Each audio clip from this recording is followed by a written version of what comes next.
Muy buenos días, mis amados hermanos. En este día vamos a meditar en Lucas, en el capítulo 16. Hemos hecho dos lecturas. La primera se encuentra en Génesis, capítulo 28, versículos 10 al 22. Y en el Nuevo Testamento, en Lucas, en el capítulo 16, ahí se habla acerca de un mayordomo infiel. Y vamos pues a meditar aquí en la palabra. Vamos a orar. Señor, en esta hora te damos gracias, Padre, porque nos permites meditar en tu palabra. Gracias, Señor, porque tú nos das el entendimiento, la razón para poder entenderla. Que podamos ponerla por obra, Señor, que seamos no solamente oidores, sino también hacedores de ella, Señor. En Cristo te lo rogamos. Amén.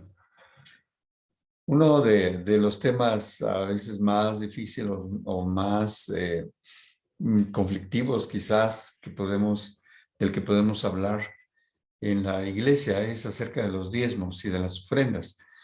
En el libro de Génesis, en la lectura que ya hicimos, en el capítulo 28, encontramos a un personaje, a Jacob, que él hace una promesa a Dios de darle y de apartarle los diezmos. Ahí en el capítulo 28, que ya leímos, este personaje nos habla y nos dice en esas palabras, el último versículo, el versículo 22, nos dice, y esta piedra que he puesto por señal será casa de Dios, y de todo lo que me dieres, los diezmos te apartaré. Entonces, aquí habla de los diezmos y decíamos que es un tema a veces que pues no es muy recurrente en la iglesia, que no se quiere abordar mucho, pero es necesario, porque hacia adentro de la iglesia pues hay también muchos proyectos, muchos planes, gastos que hay que cubrir. Entonces, aquí pues en Génesis capítulo 28 encontramos una historia interesante, la historia del encuentro de Jacob con Dios. Jacob no conocía a Dios, lo conocía a su abuelo, lo conocía a su padre, pero Jacob no lo conocía. Y él representa la tercera generación de la promesa hecha a Abraham. Primero a Abraham, después a Isaac y ahora a Jacob en este encuentro, en este capítulo 28. Entonces, Jacob no había tenido su propio encuentro con Dios y él no conoce la voz de Dios, de tal manera que cuando Dios se acerca a él, le dice, yo soy Jehová, el Dios de tu padre Abraham y el Dios de Isaac. Entonces, se identifica como el Dios de su abuelo y de su padre. Entonces, Jacob se encuentra en Padán Aram, en una región a la cual ha huido porque Saúl ha prometido matarlo. Entonces, su madre Rebeca le dice, sale aquí, huye. Y él está huyendo de Saúl y está en esta región de Padán Aram, que posteriormente pues es la tierra prometida. O sea, aquí mismo en este capítulo 28 se le hace la promesa a Jacob de esta tierra. Y él se encuentra en este lugar, en un lugar llamado Betel, y ahí Dios habla con él por primera vez. Y le hace una maravillosa promesa. Le dice, la tierra en la que estás recostado, la daré a ti y a tu descendencia. Y será tu descendencia como el polvo de la tierra y te extenderás al norte, al sur, al oriente, al poniente. Y todas las familias de la tierra serán benditas en ti y en tu simiente. Y le hace la promesa a Dios de que Dios irá con él toda su vida. Ahí en Génesis 28:15. Él le dice, aquí yo estoy contigo y te guardaré por donde quiera que fueres. Y volveré a traerte a esta tierra porque no te dejaré hasta que haya hecho lo que te he dicho. O sea, entonces, Dios es un Dios fiel. Dios es un Dios que cumple sus promesas y la promesa que hace Jacob. Y aquí pues en respuesta a todas estas promesas del Dios que no conocía, Jacob hace este voto en Génesis capítulo 28, versículo 20. E hizo Jacob voto diciendo, si fuere Dios conmigo y me guardare en este viaje en el que voy y me diere pan para comer y vestido para vestir, y si volviere en paz a casa de mi padre, Jehová será mi Dios.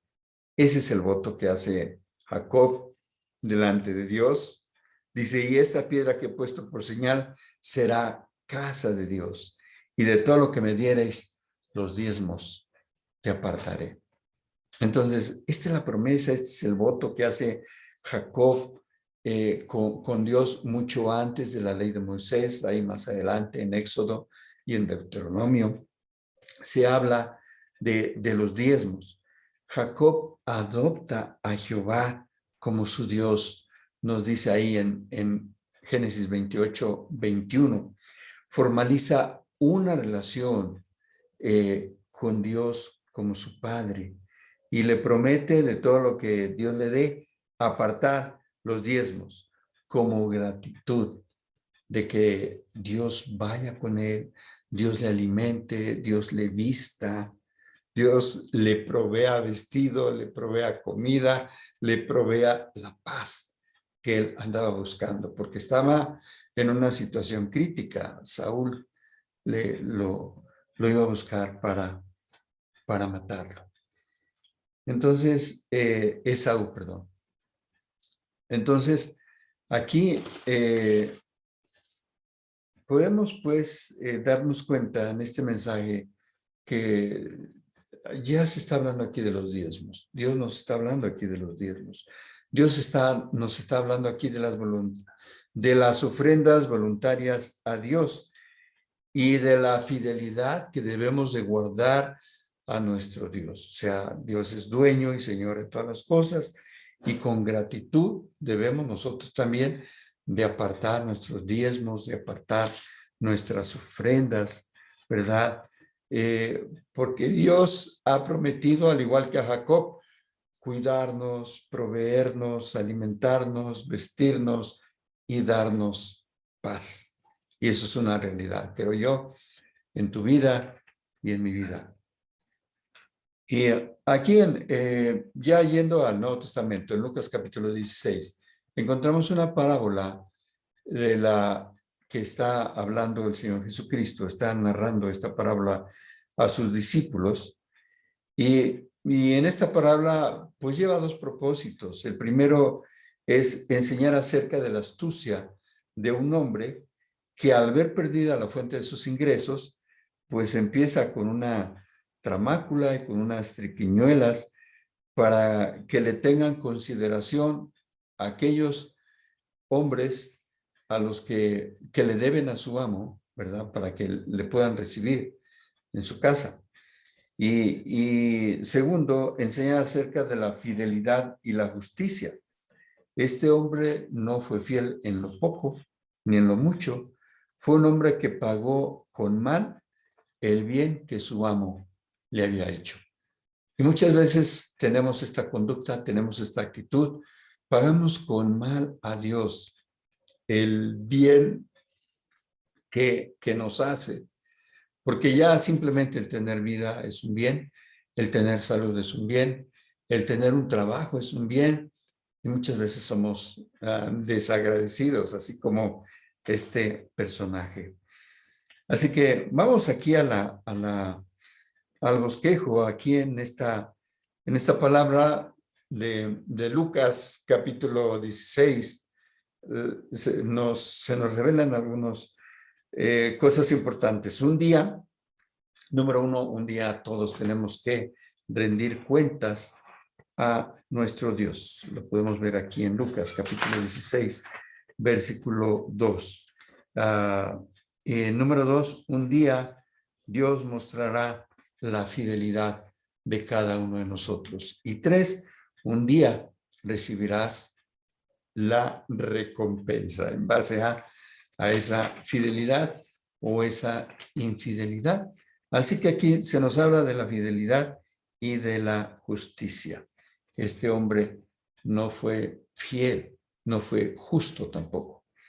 Entonces vamos pues al primer punto, al primer aspecto. Un día tenemos que rendir cuentas a Dios. Entonces, durante la ausencia de su amo, nadie le pedía cuentas de nada. Pero a oídos de su amo llega la noticia de que este mayordomo está siendo infiel y está malversando su propiedad. Entonces, este mayordomo se olvidó que un día su amo le iba a exigir cuentas, le iba a exigir que le rindiera cuentas. Y un día todos hemos de rendir cuentas delante de nuestro Dios. Y así que el amo le pide cuentas, le pide un informe detallado de las transacciones realizadas en su ausencia, ¿verdad? De aquellos bienes que le había confiado. Y cuando llegó el momento de dar cuentas, el amo le dio la oportunidad al mayordomo de confesar lo que había hecho, de confesar sus fechorías. El amo tenía la autoridad y el derecho de despedir al mayordomo, pero dense cuenta que no lo está despidiendo. ¿Qué es lo que le está diciendo? Da cuentas de tu mayordomía. Ese es el título de este mensaje. Da cuentas de tu mayordomía. Y un día vamos a dar cuentas de nuestra mayordomía. El amo, pues, le pide cuentas a este administrador que ha escuchado que le había defraudado, había usado sus bienes incorrectamente. ¿Cuántas veces usamos los bienes incorrectamente? Comprando cosas que no tenemos necesidad, usando malversando los fondos. Entonces, aquí le está dando una oportunidad de que se redima, ¿verdad? Que demuestre su fidelidad con pruebas claras, con pruebas cabales, de las supuestas malversaciones que ya le han llegado a los oídos, calumnias quizás, y él le dice, tú tienes la oportunidad de defenderte, no te estoy corriendo, da cuentas de tu mayordomía. A lo mejor por la envidia de algunos que querían su puesto, vienen y le dicen, está malversando los fondos. Entonces el Señor le da una oportunidad de demostrar que no estaba malversando, que no estaba defraudando a su Señor, ¿verdad? Y que no estaba usando esos bienes para sus fines personales y se estaba enriqueciendo con un patrimonio que no era de verdad. Entonces, el dueño le dice, da cuentas de tu mayordomía. Trasluce. Estas palabras trasluce la misericordia de Dios, de que no lo está despidiendo, sino que le está dando una oportunidad. Entonces, Dios tiene dominio de todo, autoridad de todo, y puede eliminarnos como paja, ¿verdad? Como la paja que se lleva al viento o que es quemada por el fuego, pero Él está dando una oportunidad. Entonces, la palabra de Dios es maravillosa y en Lamentaciones, ahí Jeremías escribe, por la misericordia de Jehová no hemos sido consumidos, nuevas son sus misericordias cada mañana. Ahí en Lamentaciones capítulo 3, versículo 22 y 23. Entonces, número 2, un día Dios mostrará la fidelidad de cada uno de nosotros. Aunque se le dio la oportunidad a este hombre, a este mayordomo, no pudo demostrar su fidelidad. Entonces, como no podía demostrar su fidelidad, empieza a maquinar y ahí en la rendición de cuentas, él dice, pues no, esto no va a salir bien, no va a funcionar, voy a ser hallado culpable y me van a despedir. Entonces, ahí pues él empieza a hacer algunos, pues transacciones incorrectas, ¿verdad? Él ya no podía tener ese puesto de confianza, entonces él ya no quería llegar al momento que lo despidieran, mendigar, no puedo, decía él, ¿verdad? Entonces, él quería, pues, aprovechar su posición en este momento y empezó a llamar a aquellos deudores y a decirles cuánto debes, no, pues yo debo 100 barriles de aceite, no, pues anota aquí 50, yo debo trigo, no, pues cuántos costales, no, pues 80, bueno, pues pon aquí 50, etcétera, ¿no? Entonces ahí está la lectura. Y bueno, pues él no fue hallado fiel. Dice el apóstol Pablo en 1 Corintios capítulo 4, se requiere de los administradores que cada uno sea hallado fiel. Ante la demanda de su amo, el mayordomo, sabiendo que iba a perder su trabajo, pues empieza a hacer estas cosas, ¿verdad? Incorrectas.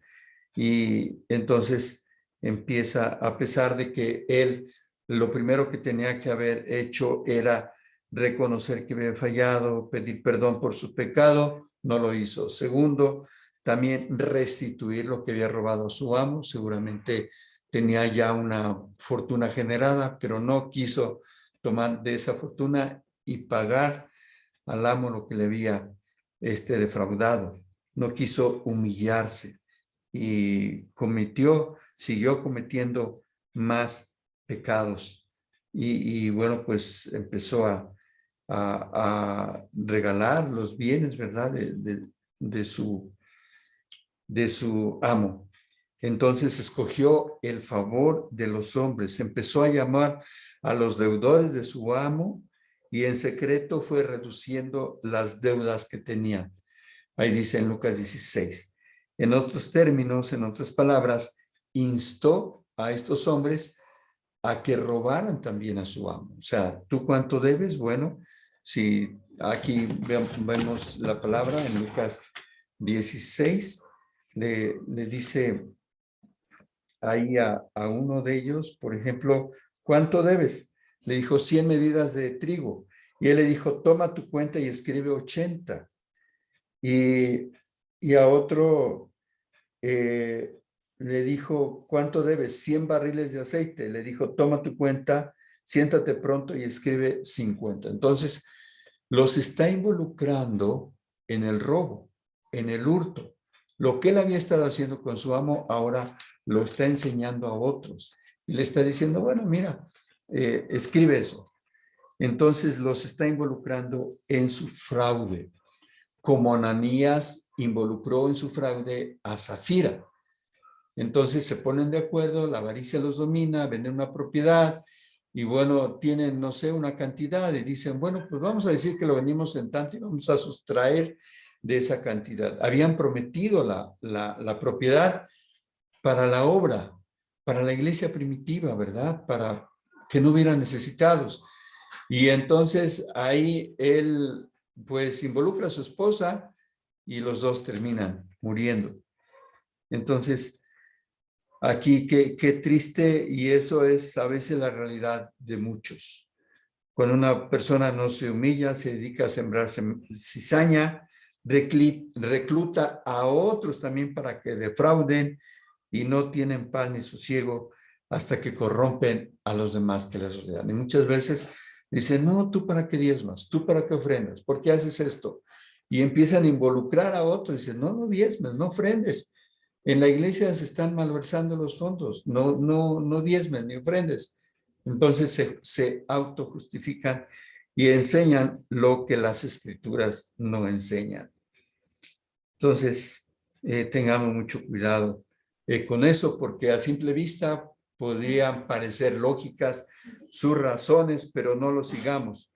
Aquel mayordomo robó la paz de aquellos a los que involucró en su propio fraude. Número 3, un día recibiremos la recompensa. Todo lo que hagas aquí y ahora es visto por Dios y recibirá su recompensa. Efesios capítulo 2, versículo 10 nos habla y nos dice que fuimos hechos, preparados para buenas obras. ¿Qué buenas obras estamos haciendo con los recursos que Dios nos ha dado? 100 pesos, 1000 pesos, lo que sea. ¿Qué buenas obras estamos haciendo con eso? Dios quiere que seamos hallados fieles. Dios quiere que seamos hallados justos. Que Él pueda encontrarnos haciendo su voluntad.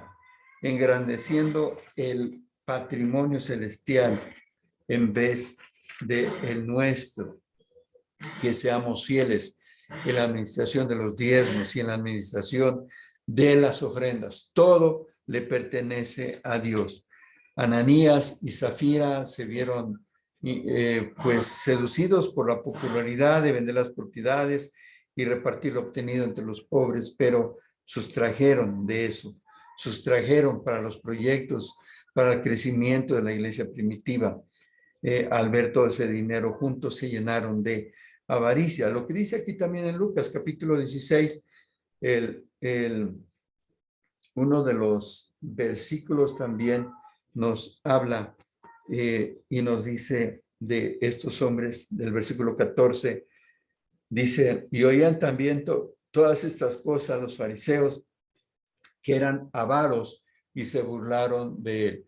Muchos se burlan, dice, ¿cómo es posible que estés dando ofrendas, que estés dando diezmos? Y se burlan, porque son gente avara, gente que no está dispuesta a dar un peso para la obra, ni para los necesitados, ni para los huérfanos, ni para las viudas. Aquí en la escritura podemos ver estos personajes y nos enseñan. Giezi fue un hombre también que se llenó de avaricia. Recordemos ahí la lectura de Segundo de Reyes, capítulo 5. Ahí viene Naamán, el general del ejército del rey de Siria, trayendo mucha riqueza para que aquel que le sane de la lepra, y Eliseo no quiere recibir una sola moneda de toda esa riqueza que trae, ni un solo vestido de todas esas prendas que trae majestuosas, y Giezi se llena de avaricia, lo alcanza y le pide un talento y 2 vestidos. Se llena de avaricia. Dice, bueno, pues ¿por qué trayendo tanta riqueza este hombre sirio? Mi señor Eliseo no quiso nada, pero bueno, pues yo, ¿qué tanto es tantito? Yo puedo tomar algo de ahí. Entonces, la avaricia invade su corazón y bueno, pues la lepra se le pega a él entonces. La lepra de Naamán se le pega como, pues, a consecuencia de ser un siervo infiel. No permitas que la lepra de la avaricia invada tu corazón. Sé fiel al Señor con tus diezmos, con tus ofrendas. Cada uno dé como propuso en su corazón. Dice en la palabra de Dios, Dios no te va a demandar más de lo que tú puedas dar. Así que no des con tristeza ni por necesidad, porque Dios ama al dador alegre. Entonces, debemos dar según nuestras fuerzas.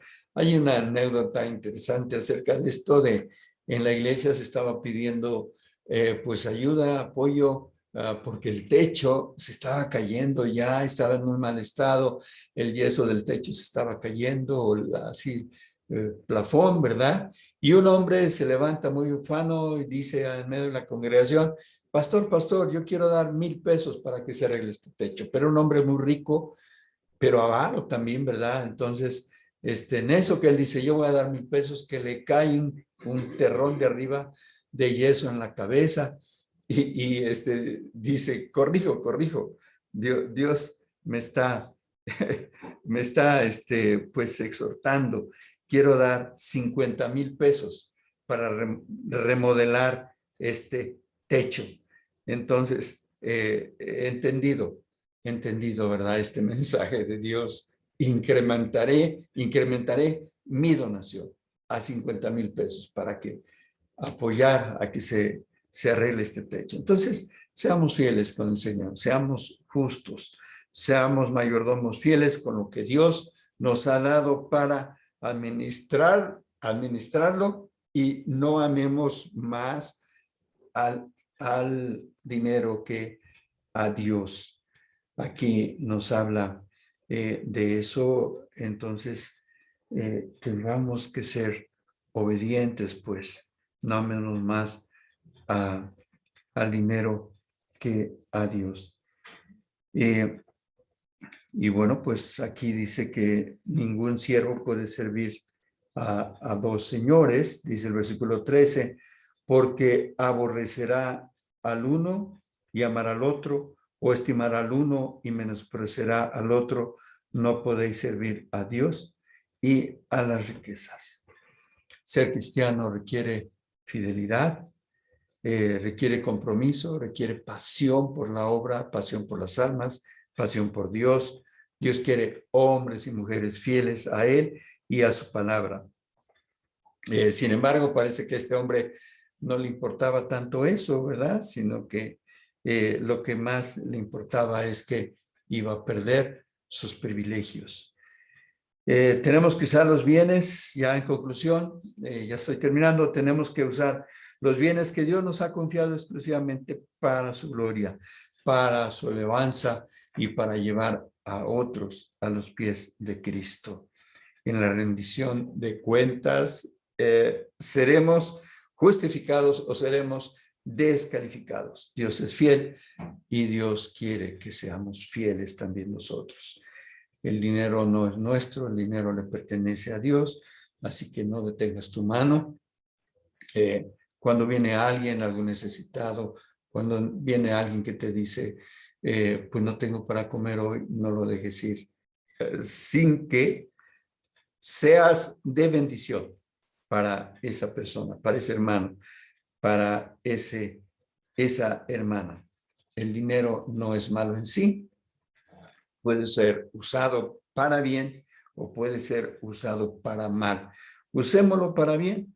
Lucas, termino ya con Lucas 12, versículos 33 y 34, dice aquí la palabra, no temáis, manada pequeña, porque a vuestro Padre le ha placido daros el reino. Vended lo que poseáis y dad limosna.